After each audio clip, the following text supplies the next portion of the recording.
Théo Beaumont had one rule about levees. You didn't say it was fine until you had walked every inch of it yourself. He had learned this from his mentor, a 68-year-old hydraulic engineer named Claudette who had worked the Corps of Engineers, New Orleans district for 30 years and had survived Katrina. Not by luck, but by having spent 3 days before landfall walking every vulnerable section of the lake. Borg's surge barrier with a crack gauge and a stubborn refusal to accept anyone else's assessment. Claudette had retired for years ago. She had given Théo her crack gauge, her field notebooks, and this single rule. He thought about her at 17 a.m. on a Tuesday in October, standing at the Gentilly Ridge flood wall in rain that was coming sideways, reading a piezometer reading that was not compatible with a wall that was fine. The tropical system that had stalled over the Gulf for 6 days, too disorganized to earn a name, too persistent to be ignored, had pushed water through Lake Pontchartrain at a rate that the drainage models had predicted and the infrastructure had received with the equanimity of something that had been reinforced after Katrina and trusted since. The wall itself was intact. The foundation was not. Seepage, subsurface water migration under the wall, moving through the fill layer at a rate that the piezometer was recording very clearly. If you knew how to read it, which Théo did, and which no one else who had reviewed the automated alerts tonight apparently did, because the status board at the district office still said monitoring, no action required. And Théo was standing in the rain reading a number that said the opposite. He had called the duty officer. He had explained the piezometer reading. The duty officer had said the sensor might be malfunctioning. Théo had said the sensor was not malfunctioning. The duty officer had said he would log the concern and escalate in the morning. Théo was not going to wait for morning. He had 5 monitoring stations between here and the Mirabeau crossing. He started walking. Marcus Webb had been in the water for 3 hours when his radio gave him the piped-in call from the district. He was already wet. Swift water rescue operations ran in the water. That was the nature of the work. And the tropical system had turned 3 streets in Gentilly into moving channels 2 hours ago. When the pump stations fell behind the rainfall rate, his team for technicians to boats, a rope rescue rig, had been working the flooded blocks north of Elysian Fields, pulling residents from second floors and rooftops, with the calm efficiency of people who had been doing flood rescue in the city long enough to treat it as a familiar problem with familiar solutions. Then the radio, potential levee issue, Gentilly Ridge wall, precautionary alert, evacuate north of Mirabeau. His team leader, Sandra, looked at him across the boat. Marcus read her expression. Precautionary was doing a lot of work in that sentence, and neither of them trusted it. How bad? He asked into the radio. Unknown. There's an engineer from the Corps walking the wall. He's the one who called it in. Is the wall holding? A pause. Currently, yes. Currently was doing even more work. We're running a final sweep on Bruxelles Street, Marcus said, to possible holdouts in the 3rd block. We get them out, then we reposition north. He cut the radio and looked at Sandra. Fast, he said. She was already moving. Bruxelles Street was a moving channel at knee depth, manageable until it wasn't. The wall failed at 3:04 a.m. It did not fail dramatically. The Gentilly Ridge flood wall did not explode or collapse in a wave of cinematic destruction. It failed the way Théo had predicted. The subsurface seepage undermined the foundation fill. On a 12-meter section of the western approach, the wall rotated on its base, and the lake water it had been holding found the path of least resistance. The surge moved through the Gentilly neighborhood at a walking pace, not a wave, not a wall of water, but a rapid and decisive rise. 2 feet in 90 seconds. Marcus's boat was on Bruxelles when it hit, already carrying 3 residents they'd pulled from a first floor, and the current that arrived with the surge took the street from knee depth to chest depth in the time it took him to register what the sound meant. He knew what the sound meant. He had been born in this city and had heard it once before, when he was 9 years old, and the sound had lived in his body since. Sandra, go, he said. Get them to the Mirabeau staging point. I'm going for the holdouts. Marcus, I saw a flashlight beam moving in the 3rd block window when we came in. Go. She went. He went the other way. The holdouts were an elderly couple, Joseph and Marie-Doro, both in their 80s, lifelong Gentilly residents who had weathered every storm the city had offered them since 1965 and had a ground floor apartment that was now filling with water with a speed that left no room for the conversation about why they hadn't evacuated. Marcus got them out of first floor window and onto the roof of the adjacent single-story commercial building, 3 feet of elevation gain, enough to be above the current surge level, at least for now. But the water was still rising, and the current was moving faster now. Not the channeled flow of a flooded street, but something different. something with a direction and a purpose, which meant the surge was spreading and the drainage pots were overwhelmed. And the question was no longer how deep it would get, but when it would stop getting deeper. He had the turos on the roof. He had no boat. He had his dry suit, his PFD, his tether line, and a radio that was reporting the Mirabo staging point as 200 meters north, and currently inaccessible by foot due to current depth. He got on the radio. He gave his position. He gave the status of his charges. He waited. Théo had found the rotation on the wall's western section at 3:01 a.m., 3 minutes before it failed, which was enough time to call in the precise location and not enough time to do anything else. He had been moving east along the wall face when the failure happened, and the surge it released had caught him at the ankle, and then the knee, and then the hip in quick, indifferent succession. He was a strong swimmer. He had quickly unclipped and dropped his heavy field pack when the wall gave way, keeping only his waterproof emergency rig. He made the roof of a raised cottage on Benefit Street at 3:09 a.m., having covered the distance by swimming a diagonal against the current that he calculated, because this was how his mind worked. Even now, even in this, would intersect the roofline if he corrected 30 degrees east and held the angle. He held the angle. On the roof, he caught his breath and cataloged his remaining equipment. GPS unit, functioning. Radio, he keyed it, heard the district DOC acknowledging his earlier transmission, reported his position. One of his field notebooks was gone, dissolved into the floodwater.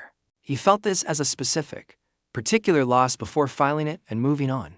The radio told him a swift water rescue technician was pinned with 2 elderly civilians. To block southeast. He looked southeast. 2 blocks. The current was running northwest at approximately. He watched a piece of debris for 5 seconds. 1.4 meters per second. The roofline he was on connected via a shared party wall to the adjacent building. He could move southeast by roof. He started moving. Marcus heard the sound before he saw the person. Careful footsteps on wet roofing material. Deliberate and measured. Coming from the west, the man who appeared at the roofline junction was tall, soaking wet, wearing a Corps of Engineers field vest over a dry suit that had not been designed for full submersion, carrying a waterproof pouch that was dripping continuously.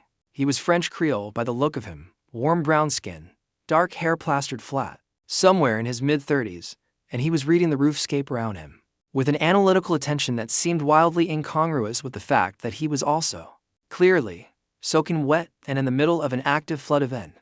He looked at Marcus, then at the turos, then at the water below. Swift water rescue? He said. Double quotes. Yes, Marcus Webb. Marcus assessed him quickly. Corps engineer. Théo Beaumont. He said it like a professional introduction at a meeting, which under the circumstances Marcus found so absurd that he almost laughed. I called in the wall rotation. I'm sorry I didn't have more time. The wall failing isn't your fault. No, Théo said. It isn't. He said it simply, without defensiveness. And Marcus noted the lack of both guilt and deflection. Just fact, stated cleanly. What do you need? Boat, ideally. Tether assist if we have to swim them out. The current is running northwest. We need to move northeast to hit the Mirabo staging. Against the current, yes, Théo looked at the water. He looked for seconds, which Marcus recognized as the look of someone doing actual calculations rather than stalling. The current will decelerate by approximately 30% as it spreads into the basin. North of here, if we wait 8 minutes, the force load on a tether-assisted swim decreases enough to make it viable. For non-technical swimmers, Marcus looked at him. You clocked the current speed. I watched a brief for a timing reference. It's not precise, Théo paused. 8 minutes, maybe 9 or 7. But it's not 4. Marcus keyed his radio. Marcus Webb, position Benefit Street roof to civilians. Requesting boat assist or standby. We have a possible tether-assisted extract in 8 to 10. Confirm. The EOC confirmed. Boat was 6 minutes out. Current permitting. 6 minutes, Marcus told Théo. Then we wait, Théo said. He sat down on the wet roof with the contained ease of someone who had accepted the situation and was managing it. Marcus sat beside him. The turos, who had been watching this exchange with the stoic patience of people who had lived in New Orleans long enough to have seen stranger things, settled in on Marcus's other side. Thank you for coming, Joseph Turo said. To both of them equally. Neither of them said it was nothing, because it wasn't nothing. It was exactly what it was. Chapter 2. Current. The boat arrived at 3:22 a.m. The turos went first, life vest, careful boarding, Sandra steady hands at the gunwale. Marcus watched them go with the specific, full-body relief of a responsibility discharged. Marie-Turo, as she was handed into the boat, turned back and looked at the 2 men still on the roof, with an expression that Marcus could not quite name. not gratitude only. Something more like recognition. Then the boat took them. North, and Marcus and Théo were alone on the roof with the flood below and the rain above and the 6 minutes it would take for the boat to deliver the churros and return. The sensor reading, Marcus said. The piezometer. How long had it been showing what it showed? Théo looked at him. 3 days. And the duty officer thought it might be a sensor malfunction. Theo's voice was very level. I have submitted to previous condition assessments on this wall section. The foundation fill remediation was approved in the last capital budget cycle and deferred for engineering review. He paused. The engineering review was scheduled for December. It's October. It is a beat. The wall failed on the schedule I predicted, approximately, in a condition I documented, after requests for action that were received and not acted on. He looked at the water. I'm going to write a report tomorrow that uses language even simpler than the language I've been using. Marcus was quiet for a moment. The rain had eased, not stopped, but reduced to something that could be called persistent instead of violent. On the water below, debris moved in the current, a plastic chair, a child's bicycle, a cardboard box that had given up being a box. You walked the wall in the middle of the night, Marcus said. In this, it was the only way to get the data that would verify the reading, alone. My technician was off duty. I didn't want to wait. Théo paused.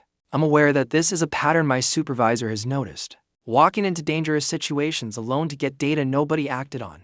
Going toward things that need to be confirmed even when the institutional process says they can wait. He looked at Marcus Sitalong. I'm told it's a professional concern. Marcus looked at the water. He looked at the roof beneath him. At the city spread out around them in the dark. A city that survived by virtue of the walls and pumps and channels that held back the water it had decided, centuries ago, to exist inside of. A city that was also, somehow, still here, still deciding, every storm season to be here. I grew up in Tremé, Marcus said. My family was in this city in 2005. My grandmother lost everything on the east side. He paused.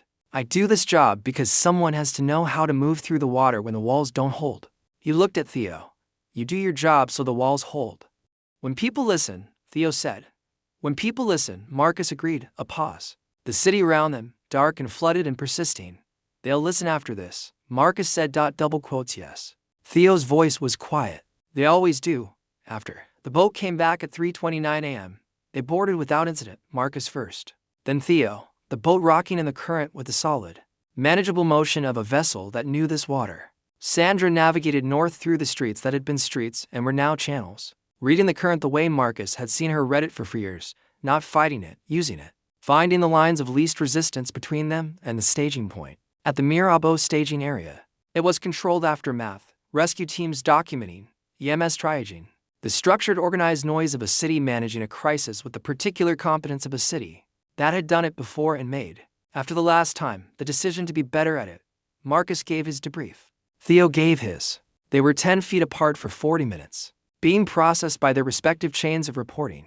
And Marcus was aware of the 10 feet with a specificity that he didn't examine immediately. Then the debriefs were done. Théo was standing at the water's edge of the staging area, not the flood water, the river edge, looking north. His backup field notebook open, writing something. His wet hair had dried unevenly in the humid October air. The Corps' vest hung open. He wrote without looking at the notebook, which meant he was writing from memory, recording the night in the precise, sequential language of someone who would need this account to be accurate. Marcus walked over. He stopped beside him. Théo kept writing for seconds, then looked up. Your report, Marcus said.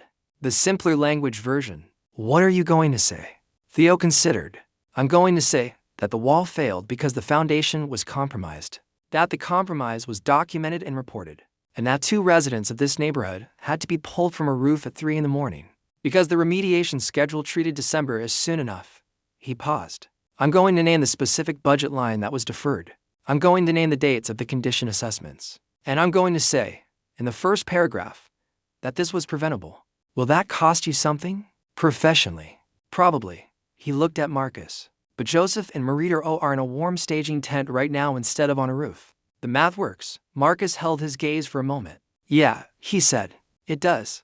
Chapter 3. Still water. Dawn came into New Orleans the way it did after storms, tentative. Then all at once, the sky moving from gray to a particular pale gold that the city seemed to generate, from somewhere inside itself, as though the light were rising from the streets rather than falling from above. Marcus found Théo at 6:45 a.m., sitting on the back step of one of the Corps' vehicles with 2 cups of gas station coffee that he had apparently sourced with the same quiet efficiency he brought to everything else. He held one out when Marcus approached. Without preface, Marcus took it, sat on the step beside him. They drank coffee in the morning quiet of the staging area as the night shift wrapped, and the day shift arrived and the machinery of recovery began its organized, necessary work. The flood had crested. The pumps were gaining. The city was doing what it did. "How long have you been in New Orleans?" Marcus asked. 7 years. "I came from Baton Rouge for the Corps' position." Théo turned the coffee cup in his hands. "I had an offer in Seattle. Infrastructure consulting. Better salary. I turned it down." "Why?" "Because this is where the problem is." He said it simply. The Gulf Coast Delta infrastructure. The levee systems. The intersection of climate change and flood control in a city that sits below sea level. He paused. "It's the most consequential engineering problem in the country, and it's chronically underfunded and politically complicated. And the people who live with the consequences are disproportionately people who have already been failed by the system once." He looked at his coffee. "I couldn't go to Seattle and do commercial consulting. I tried to imagine it for approximately 1 day." Marcus looked at him. 1 day. It was a short deliberation. Most people would have taken the salary. Most people didn't grow up hearing their professors say that the moral case for infrastructure investment was self-evident, and then watch the funding cycles prove the opposite. Théo paused. "My mother would say I'm stubborn. She's from Martinique. She is also extremely stubborn, so." Marcus laughed. It arrived fully, without warning, warm and unguarded. The laugh of someone who had been managing adrenaline for hours and had finally found the exit. Théo turned to look at him with an expression that was new. Not the analytical regard of the roof. Not the professional exchange of the staging area. Something that wanted to look and was permitting itself to. "You've been doing this how long?" Théo asked. "Swift water?" 8 years. I've been in New Orleans my whole life." Marcus looked at the street. The waterline visible on the buildings, the tide marks that the city would carry for months. "I left once. After I got my AM certification, I had an offer with the Houston Fire Department. Good pay." "You stayed." "I stayed." He was quiet for a moment. "This city gets into you. Not in a romantic way, in a structural way. Like the water gets into the soil. You're in it before you understand what's happened." He paused. "And then someone has to know how to move through it." Théo was looking at him with the full, careful attention he gave to things that mattered. The morning light was doing something specific to his face, catching the angles of it, the tiredness around his eyes, the line of his jaw where his stubble had grown through the night, the piezometer reading. Théo said, "I've been running the timeline in my head. If the duty officer had acted on the first call at 2:17, don't," Marcus said. Théo looked at him. "The churros are fine," Marcus said. "Every one we pulled out tonight is fine. The people in your sector made it out. You walked the wall at 2 in the morning to confirm what you already knew. And you called it the minute you had the data, and the outcome is the outcome it is." He held Theo's gaze. "You can run the timeline. I know you will. But right now, at 6:45 in the morning with gas station coffee, the timeline stops here. The churros are fine." Something moved through Theo's expression. Not a shift from composure to vulnerability, but the kind of movement that happened when a truth that a person had been carrying found a moment to set itself down. He looked at Marcus for a long time. "Joseph Drouot told me his family has lived in Gentilly since 1938, he said. He said his father built the house there, and he said after Katrina they rebuilt it board by board." He paused. "He said this is the last time he and Marie will shelter in place. They're moving to their daughter's house on the North Shore after this." Marcus was quiet. He wasn't angry. Théo continued. He just said it, like he was reporting a fact, a beat. "That's the thing that's going to stay with me." "Yeah," Marcus said. "Me too." They sat with it for a moment. The weight of it. The specific gravity of a family's decision made in the middle of a flood in the dark. Then Marcus said, "There's a place on Magazine Street. Café du Monde is tourist adjacent and the line is brutal, but this place is local. Been there since 1987. Bagnets. Coffee with chicory. It opens at 7. Théo looked at him. "That's 12 minutes from now. It's a 15-minute drive. My truck is parked on the high ground just south of here. I'm not presentable." Marcus looked at him. The Corps vest. The dried floodwater on his dry suit. The field notebook still in his hand. Nobody on Magazine Street at 7 a.m. is going to look twice at two people who've clearly been in the water. This is New Orleans. Something happened in Théo's expression. The permission of it. The specific permission of being seen in a context outside the one that required performance. Arriving all at once. Okay, he said. He stood up. He was tall. Marcus noticed this in the morning light. The particular height of him. The way he moved with a careful physical economy that suggested a person who had learned to be precise about how they occupied space. He tucked the notebook into his vest pocket and looked at Marcus with an expression that had stopped asking permission for anything. Lead the way, he said. Marcus led the way to his truck. The cafe was exactly what he described: narrow, warm, a marble counter running along the window, and for small tables, and a woman named Joelle who had worked the morning shift there for 18 years and gave Marcus a look that registered the condition of both of them, and then gave him 2 coffees and a plate of bagels without saying anything, which was exactly the right response. They sat at the window. Outside, the magazine street morning was assembling itself around the storm's aftermath. A tree branched down on the sidewalk across the street, puddles still running. A cyclist navigating carefully. The ordinary machinery of a city resuming. The bagels arrived in a cloud of powdered sugar. Theo ate one and got powdered sugar on the front of his Coors vest, and looked at it with an expression of such complete, unguarded surprise that Marcus stopped what he was doing and looked at him. What? Theo said. Nothing. Marcus was smiling. He didn't try to stop it. You've had one of the worst nights of your professional life, and you're surprised by powdered sugar. I wasn't anticipating the dispersion radius. Theo looked at the vest. This is going to require documentation. The powdered sugar incident. The entire night. He looked up. But yes, also the sugar. He paused, and the pause had something different in it. Something that had been waiting since the roof, since the boat, since the 10 feet of staging area between them. I don't do this, he said. Sit in cafes covered in powdered sugar. Sit with someone after. His voice was careful and direct. The way he was careful and direct about everything. After something like this, I usually process it alone. Write the report. Walk. I don't usually sit with someone. Marcus held his gaze. How is it? A pause. Different than I expected, Theo said. Better or worse? Better. He said it without hesitation. Distinctly better. He looked at Marcus with the full attention he gave to things he was trying to understand. Accurately. You said the city gets into you like water gets into soil. Before you understand what's happened. Yes. I think I understand the metaphor better than I did an hour ago. Marcus reached across the small marble table. Not a dramatic gesture. There wasn't room for one. He put his hand next to Theo's on the table. Close but not touching. The deliberate approach of someone who had spent 8 years reading currents and knew the difference between forcing movement and making space for it. Theo looked at the 2 hands on the marble.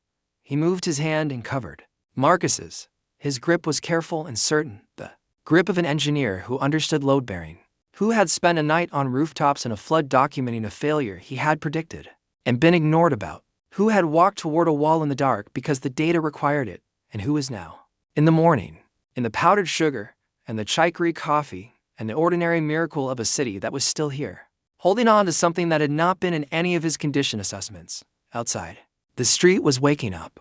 The water was receding. The report would be written. The simpler language would be found. The budget lines would be named and the dates would be documented. And the people who had a decision to make would finally, this time, have to make it. The coffee was excellent. The bagels left powdered sugar on everything, which was the correct behavior of bagels. Theo did not let go.